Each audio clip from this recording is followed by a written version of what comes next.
Good morning, and welcome to Unity Church on the Mountain from my home. The title of the talk today is, What is the Meaning of Life? But let's begin by affirming together our opening statement. There is only one presence and one power in my life and the universe, God. And let's just take a deep breath together and relax our body and bring our attention to this moment right here and right now. And let us affirm together our Lord's Prayer. Our Father, who art in heaven, hallowed be thy name. Thy kingdom come, thy will be done on earth as it is in heaven. Give us this day our daily bread, and forgive us our debts as we forgive our debtors. Leave us not in temptation, but deliver us from evil. For thine is the kingdom, the power, and the glory forever. Amen. So what is the meaning of life? I know from reading the book by Viktor Frankl, Man's Search for Meaning, that this can be a life or death question. He relates in this book several cases where he saw people while he was in the concentration camps during World War II who literally withered away and died because they had lost their meaning in their life. And you would think that these would all be the Jews who were being held prisoner there. But it was not the case. There were also guards over the prisoners who lost their meaning in their life and eventually withered away and died. So if you're interested in reading more about this, I recommend his book. So that's Viktor Frankl, Man's Search for Meaning. I know that this is true from my own experience. When I was a young man, I began applying for the United States Military Academy at West Point at a very early age. I began preparing myself and started the application process when I was in the 8th grade. Eventually, I did receive 3 separate appointments to West Point. I turned them down and took an ROTC scholarship to Auburn. I had a destination in mind. I had a purpose in my life to become an officer in the United States military, and specifically to work through as a junior officer in infantry and learn special warfare, specifically towards guerrilla warfare, with an eye on being an A-team commander as a captain in the Special Forces. And so when I went to Auburn, I began in engineering and eventually even switched my major to mathematics because math was easier for me. It didn't really matter to me at that stage what my degree was in because I had a destination and a purpose, and that was to be an officer in the United States Special Forces. In my 4th year of ROTC, I took a class called Military Ethics. And it seemed to me that the entire purpose of the course was justifying the good war. And the more they tried to justify this, what kept coming into my consciousness is that there is no such thing. Now please, this doesn't mean that those who serve our country are wrong. We all have our own purpose in our life. and what is ours to do. And what happened to me in this military ethics class was I realized that purpose that I had set out for myself was not my true purpose in my heart. Now, I didn't know what that purpose was, but I knew it wasn't that.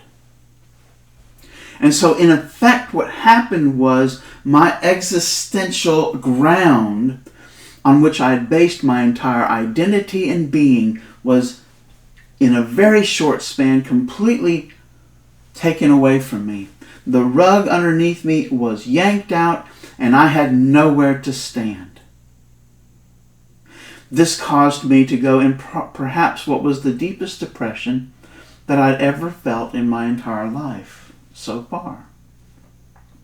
I had no meaning in my life.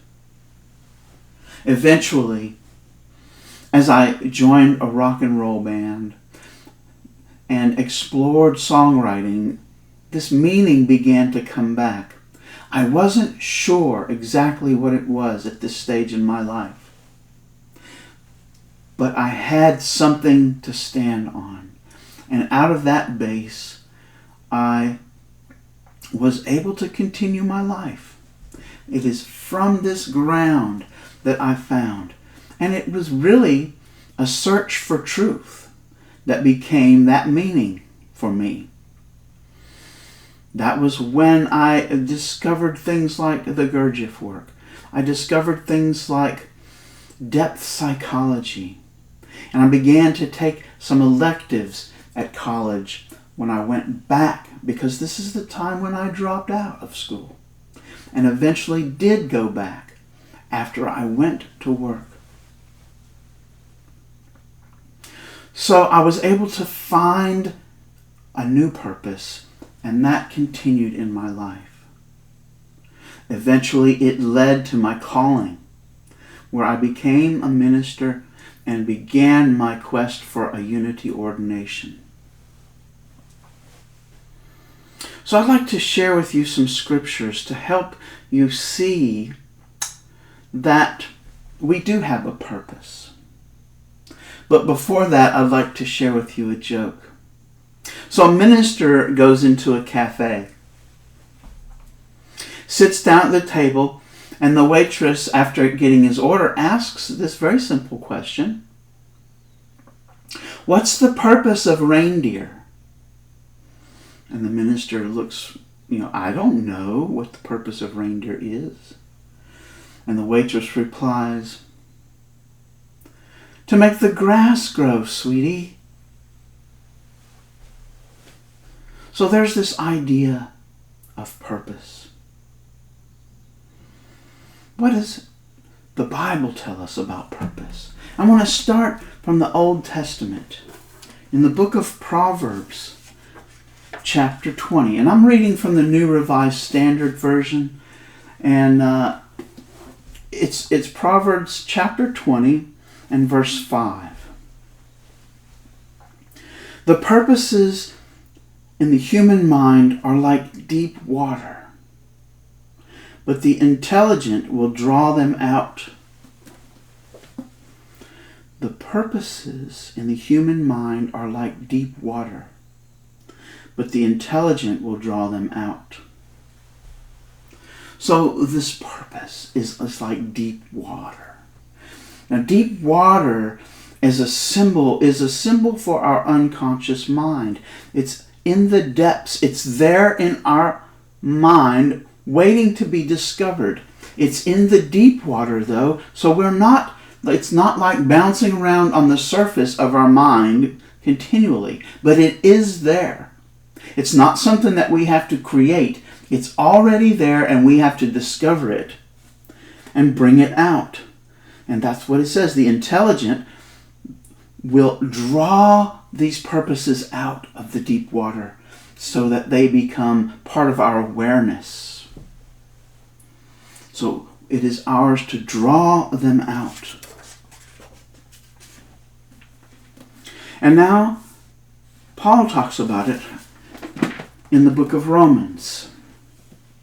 And this is in chapter 8 and verse 28. We know that all things work together for good for those who love God, who are called according to His purpose. So once we discover this purpose that is there in our heart, in the depths of the ocean of our unconscious, we are plumbing down, probing and pulling, drawing them out of our highest self. And that is the will of God. It is the Spirit within us that contains these purposes. And they are in alignment with the will of God. And once we do this, we know that all things work together for this good, for those who love God, for those who give our attention to that guidance that comes from within.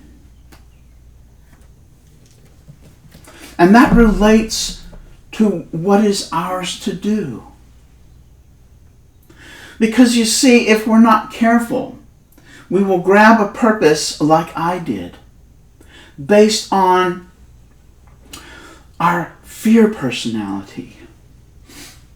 Things that are in our consciousness constantly going backwards and forwards that aren't related to that depth that is within us. And that's what I'm using this word fear personality. Things like our anger. Things like our sense of superiority or inferiority.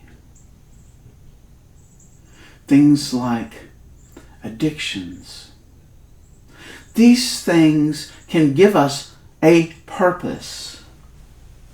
But what we'll find if we pull from a purpose like this is that eventually they lose their meaning in our life.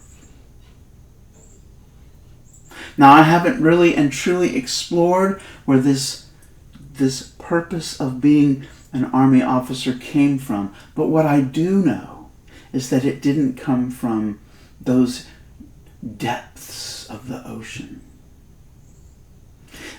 And it's been this drawing out process ever since.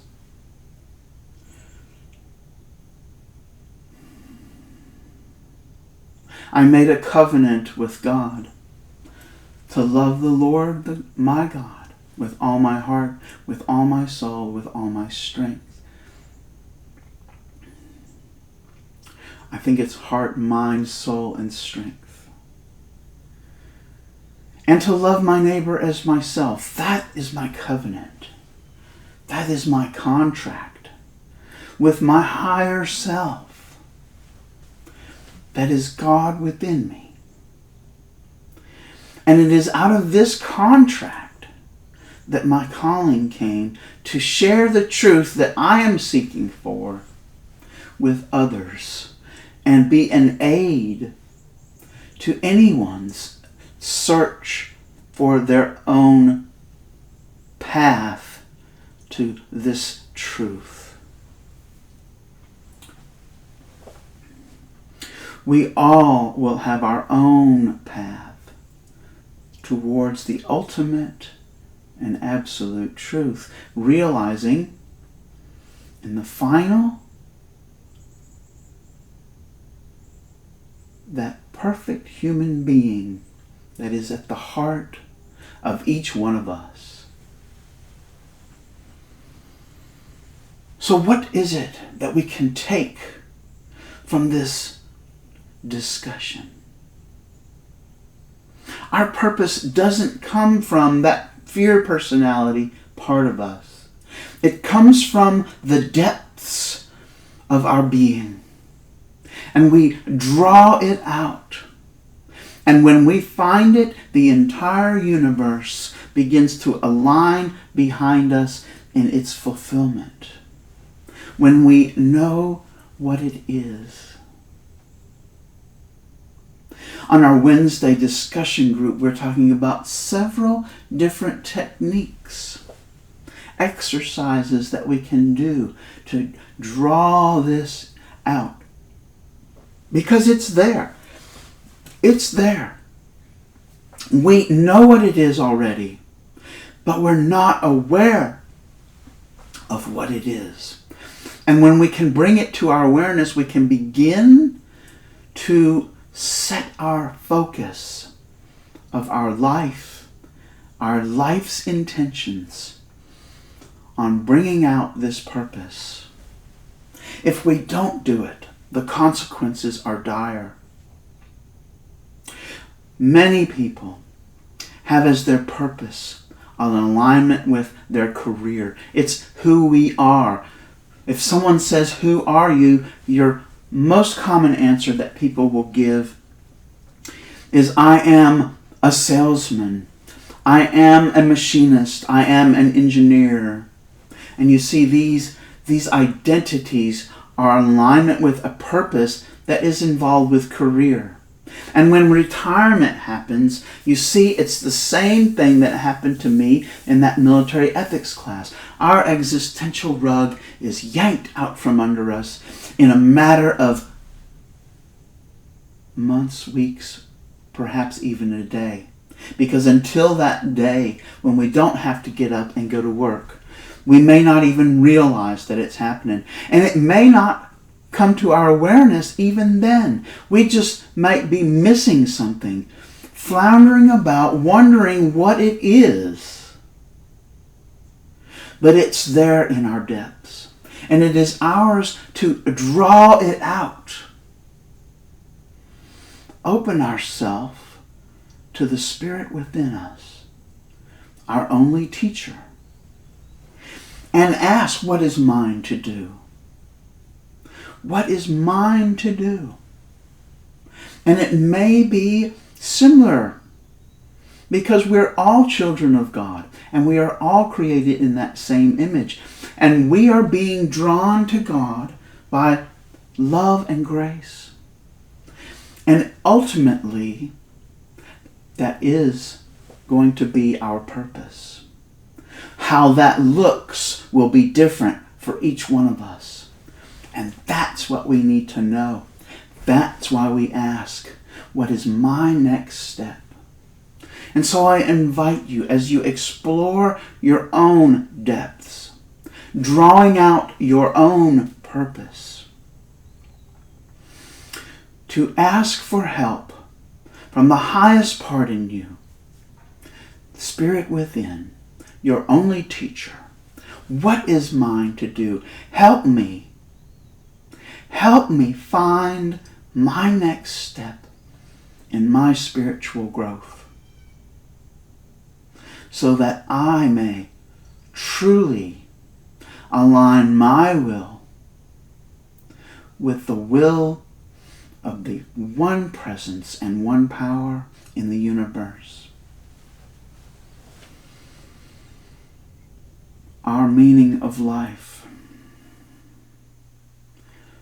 And is that the meaning of life? To be in this flow of life, to be in this alignment and harmony with the good, with a capital G, to be in alignment and in harmony with God, to be in alignment and harmony with the universe, accomplishing what is ours to do, to realize the true unfoldment of the evolution of creation. We are God expressing in this universe. Each one of us. We are not God. We are God expressing in this universe. Do you see the subtle difference? We are each divine. That divinity is expressing in the world as us. Is that the meaning of life? So I invite you to open your heart and ask, what is mine to do?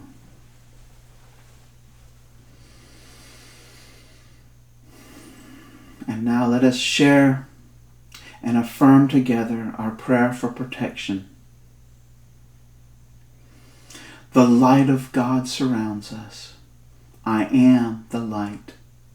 The love of God enfolds us. I am the love.